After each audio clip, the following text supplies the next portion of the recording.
आपसे निवेदन है, जिस देवी देवता को आप दिया लगा रहे हो, जिस देवी देवता के सामने आप पशुपति व्रत कर रहे हो, जिस देवी देवता के सामने आप दीप प्रज्वलन कर रहे हो, देवता की जहां शिवलिंग होता है,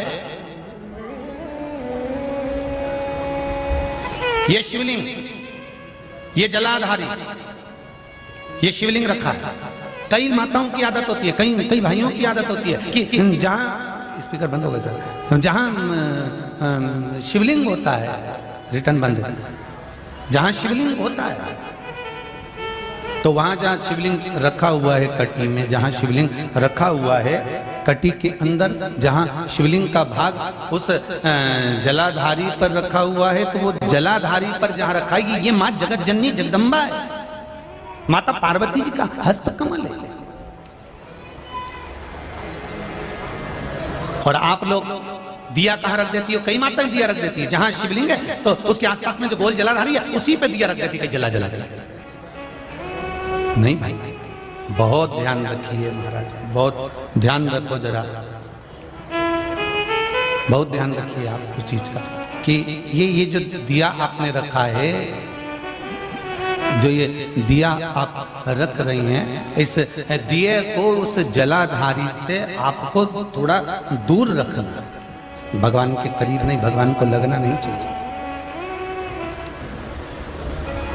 श्रीफल नरियल आप शिवलिंग की इस जलाधारी पर नरियल नहीं रखना है आपको। जो विराम उद्यापन करते हो आप लोग, पशुपति व्रत का जो नरियल है, भेंट है, वो शिवजी को छुआकर नीचे ना, इस जलाधारी पर नहीं रखना है, शिवलिंग पर नहीं रखना है, उसको छुआकर जलाधारी से दूर रखिए। आपने अगर जलाधारी पर रखा है तो उसका फल आपको नहीं मिल सकता, उसका फल बहुत बहुत ध्यान देना। पूजन पाठ में आप स्मरण में महाराज, पूजन पाठ और स्मरण में अगर आप ध्यान देंगे तो आपको पूजन का फल पूर्ण मिलेगा। पूजन का फल जब मिलता है तो आपके पूजन का क्रम श्रेष्ठ है।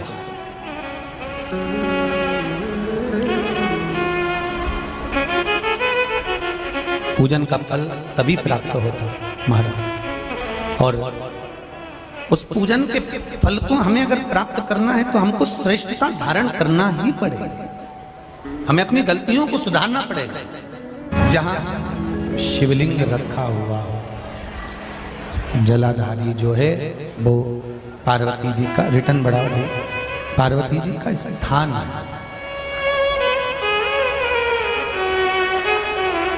और उस जलाधारी पर कोई वस्तु, शक्कर ले जाओ या मीठा ले जाओ या आप कोई सामग्री लेकर जा रहे हो तो वो जलाधारी पर नहीं रखना। कहां रखना है आपको? उससे दूर। दिया कहां लगाना है? जलाधारी से भी दूर।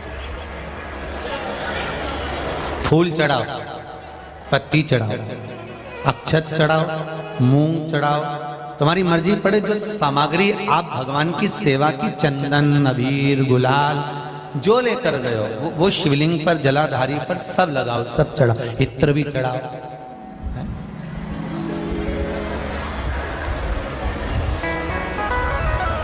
सब समर्पित करो। पर उस जलाधारी से थोड़ी दूरी बनाकर, उससे थोड़ा दूरी बना लें, उसके बाद आप रखें महाराज। थोड़ी सी दूरी बनाकर अगर रखेंगे तो भगवान उसको स्वीकार करेगा। जैसे रुद्राक्ष की माला पहन लेने वाला व्यक्ति, गले में अगर एक रुद्राक्ष पड़ा हुआ है या तुलसी की माला पड़ी हुई है, पद्म पुराण के पाताल खंड में अध्याय नंबर 7, अध्याय नंबर 9, कौन सा पुराण है? पद्म पुराण। कौन सा खंड है? पाताल खंड। पद्म पुराण के पाताल खंड में अध्याय नंबर 7 और 9 में तुलसी और रुद्राक्ष का वर्णन आता है।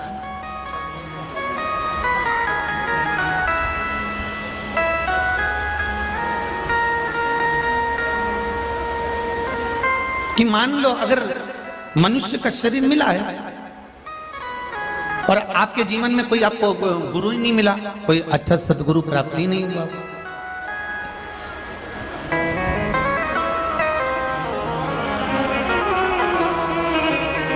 और आपने अगर गुरु मंत्र भी नहीं लिया हो, गुरु मंत्र भी अगर धारण नहीं किया हो,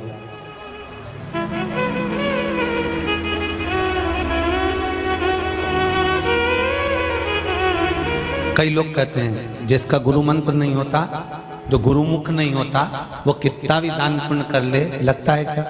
जम के बोलो, नहीं लगता। तो शिव महापुराण में पद्म पुराण के पाताल खंड के 7वें और 9वें अध्याय में लिखा हुआ है, मान लो अगर आपका दान पुण्य आपके खाते में नहीं जा रहा है तो फिर शास्त्र कहता है कि आप गले में रुद्राक्ष पहन लो या तुलसी की माला पहन लीजिए, फिर तो आप जो दान करेंगे वो आपके खाते में जाना प्रारंभ हो जाएगा।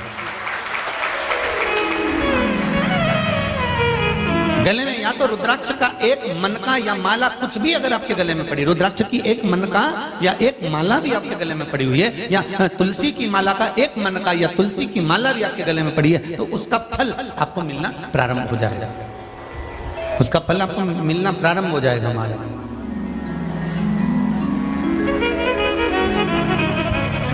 फिर आप जो दान करेंगे, पुण्य करेंगे, सत्कर्म करेंगे, भजन करेंगे, कीर्तन करेंगे, फिर आप जो भी कर रहे होंगे उसका फल आपको मिलेगा, आपको प्राप्त होगा।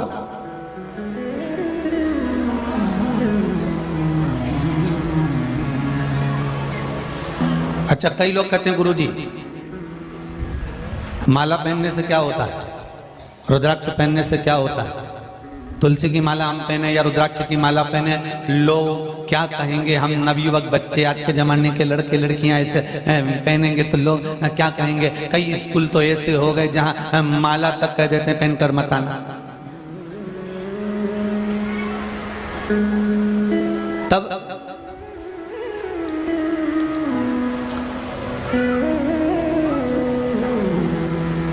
भाई कोई सौभाग्यवती नारी जो होती है ना, मांग में सिंदूर भरती है, बिंदी लगाती है, कई कई नई फैशन की है तो सिंदूर भी नहीं भरती है।